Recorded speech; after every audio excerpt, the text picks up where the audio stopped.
Hello and welcome to the Quick News Daily Podcast, where I give you the facts first, no clickbait stories, just real news that matters to real people.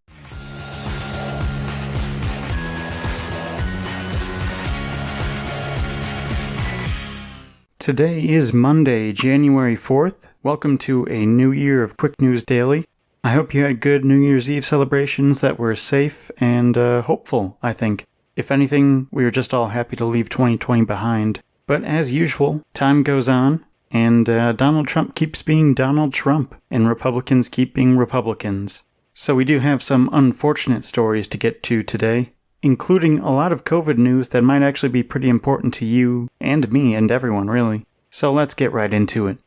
Well, the first story here is a story that just makes your stomach turn. A Milwaukee pharmacist was arrested Thursday after being accused of, quote, tampering with and causing the destruction of more than 550 doses of the Moderna COVID vaccine last week, right here in Grafton, Wisconsin, officially. The Grafton Police Department said the pharmacist was arrested on charges of first-degree recklessly endangering safety, adulterating a prescription drug, and criminal damage to property.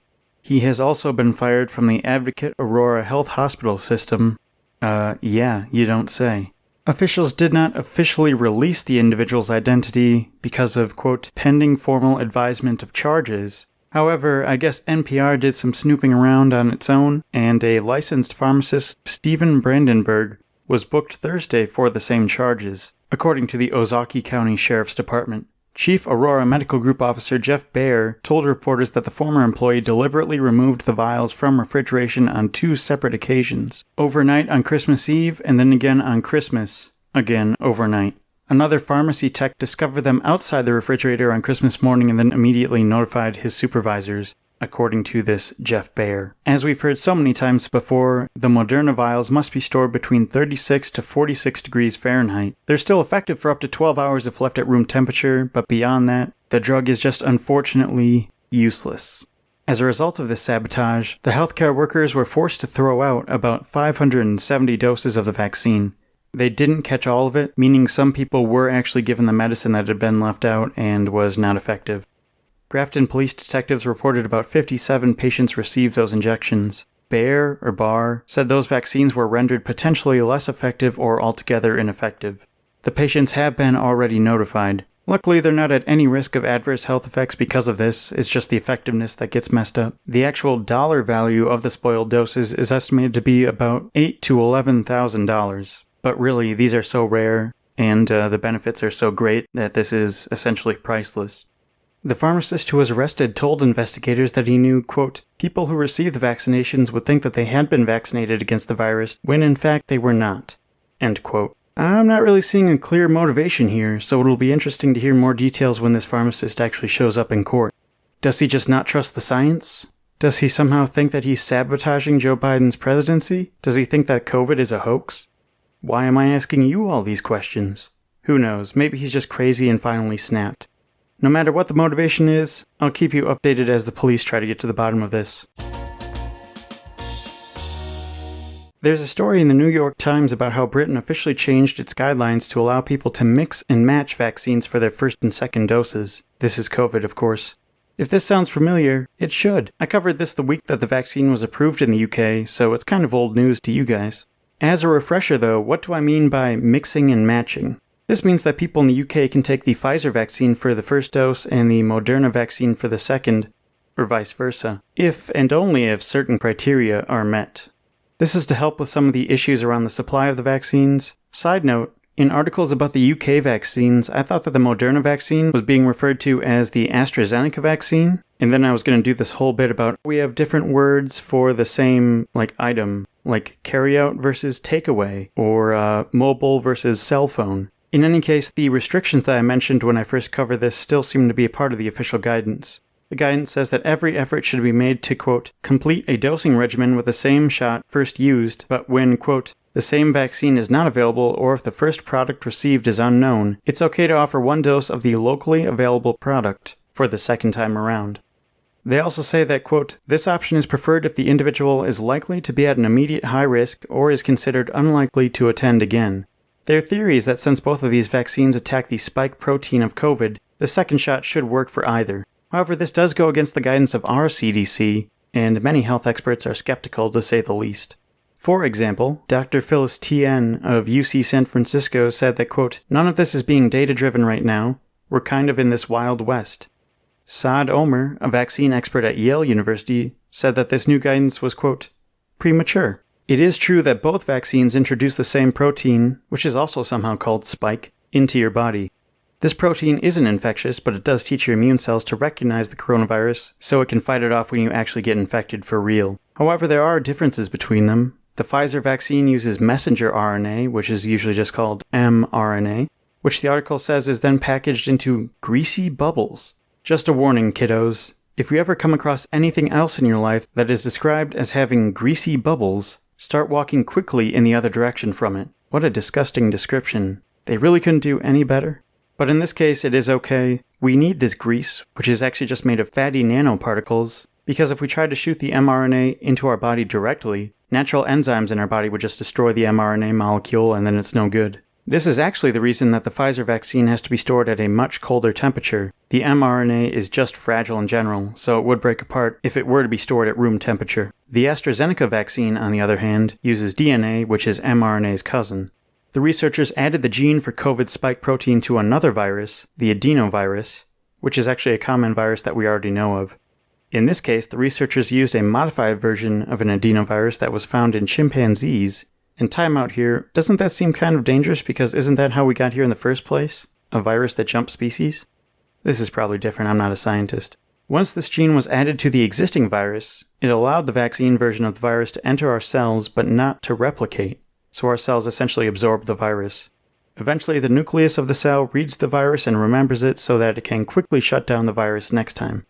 DNA is more durable. In fact, it can last at least 6 months when it's kept between 38 and 46 degrees, compared to Pfizer, which is like negative 94 degrees or something crazy. Also, using a virus that we've already been studying for a while as the foundation for the new vaccine probably helps explain how we developed this one so quickly. In reality, we've been studying coronaviruses for years, this is just a different version. Now again, going back to how the Moderna vaccine actually isn't the AstraZeneca vaccine, it's just strange because this one says that Moderna also uses mRNA like Pfizer, but before the Moderna vaccine said it could be stored at 38 to 46, like this AstraZeneca one, which is supposedly more durable. So I don't get how that works if mRNA is so fragile that it has to be stored carefully, but then Moderna uses it and they're just fine? I'm gonna have to check into that because something's fishy here, something's not adding up. But hold on to your hats there, the British government wasn't done there. They also decided to front-load its vaccine rollout, meaning that they're delivering as many first doses to people as possible. This is a move that could delay second shots, like the second dose, for up to 12 weeks. Experts are skeptical about this as well. Dr. Moore, another doctor or expert in this article, said that a vaccination gap that stretches on too long may hamstring the second shot's ability to boost the protective powers of the first. Or it also raises the odds that people will forget, although I don't know if that's likely. Or maybe they'll decide against returning for another injection. Again, also unlikely. Honestly, who's gonna forget to get their second COVID shot? What do they think we're doing? Just sitting around at home wondering why we're stuck at home still? Why am I not going out tonight? Must be the weather. Honestly, since they're not making any of these recommendations based on actual evidence, it sounds like the British government is panicking just a little bit. At the same time, how could they not? Their cases are surging and they have that new mutated version. They're probably just desperate, and in those situations, sometimes you have to go with your gut and roll the dice. Also, in fairness, there's talk that some experts and Moderna might recommend that the first dose of their vaccine be split in half. They're saying that they have some data that shows that it's just as effective if you get half the dosage that was first recommended. And now that we know we'll need 80% of people to be vaccinated to get herd immunity, they're looking for any ways that they can to increase supply. Dr. Fauci sounds like he might not be on board with this idea, probably because there's enough trouble getting the public to trust these vaccines in the first place, so you wouldn't want to switch the guidance midstream and give the impression that you're not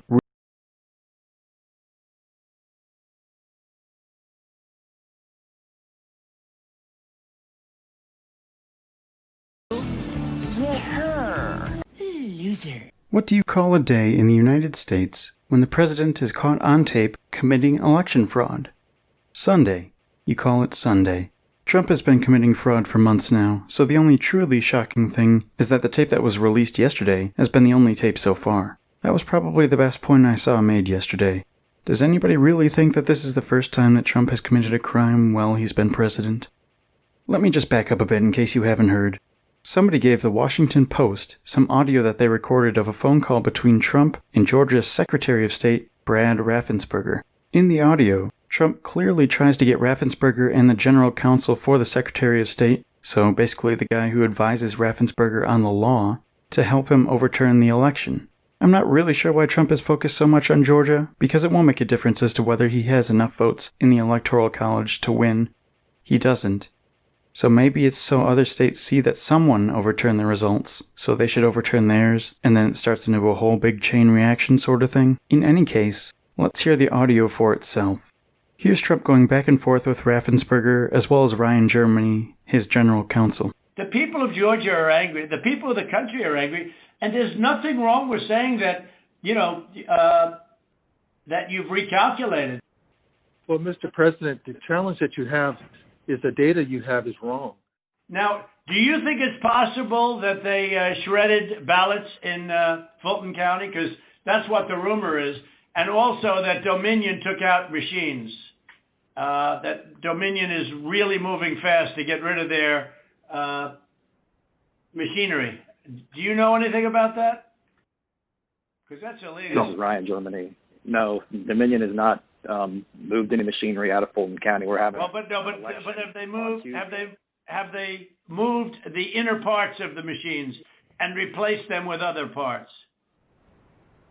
No. You sure, Ryan? I'm sure. So look, all I want to do is this. I just want to find 11,780 votes, which is one more than we have, because we won the state. My favorite part of that whole thing is at the end with Germany, where Trump asks the question, and then there's like that awkward silence, and then Germany just says flat out, no. And then Trump asks again, and that all just reminded me of this scene from The Office with, it's towards the end of the Michael Scott Paper Company arc. Take a listen. Ty, I would like you to crunch those numbers again. It's programmed. There's no such thing as... Just crunch them. Just crunch them, please. Crunch. Did it help? Can you crunch those numbers again here, Brad? Can you rig the votes? No.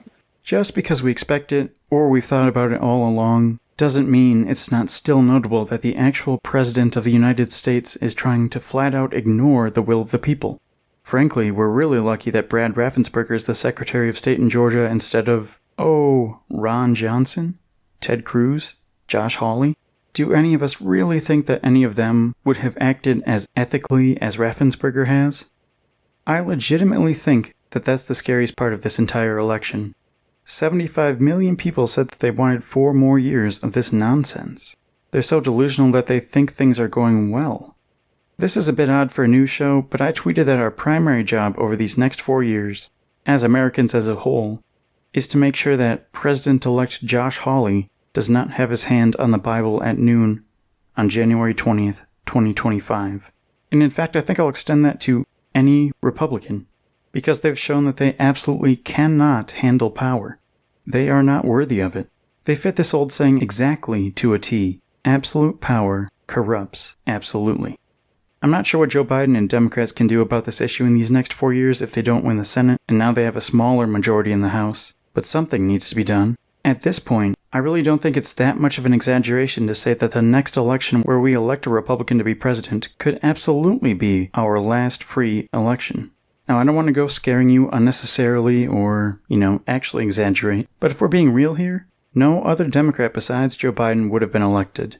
And we don't have a bunch more Joe Bidens growing on trees, so we need to figure something out here. Although keep an eye on Connor Lamb, he's a House rep from Pennsylvania, or House Rep Abigail Spanberger from Virginia, who both won in legitimate tough swing districts. Well, I think that's where I'll call it for this portion of the news show. As for Quick News Daily, I was able to release my full review of Batman v Superman over this holiday break here.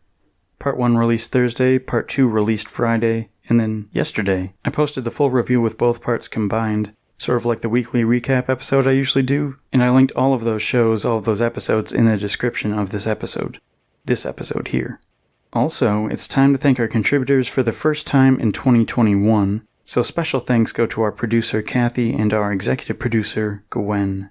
Another reminder here, if you live in Georgia, make every effort you can to vote tomorrow. It will certainly be important. Looking ahead to Wednesday, that's the day that Congress will be approving the Electoral College vote. And I promise you with 100% certainty that Joe Biden will still be president-elect when that's over and done with. I also want to state that I absolutely believe in the power and effectiveness of protests. At the same time, we must be careful about them, especially when there's not much to protest. The Proud Boys, on the other hand, undoubtedly feel like they have something to protest on Wednesday when their fearless leader won't be magically certified as president on Wednesday. I'm sure that Trump is looking for any sort of chaos to use the Insurrection Act or other military force to stay in power. And a scuffle between his people, the Proud Boys, and whoever he ends up calling Antifa would be a great opportunity for that. So long story short, I'd maybe plan on doing something else on Wednesday, other than taking to the Washington, D.C. streets to be counter-protesters against the Proud Boys. I know they're vile, vile people, but we have to keep our eyes on the prize and realize that we're the winners here, not them. They can kick and scream all they want, but that will not change the end result. That's just my personal warning to you guys. On that note, it's finally it for me. Stay safe in this new year, and I'll see you right back here tomorrow.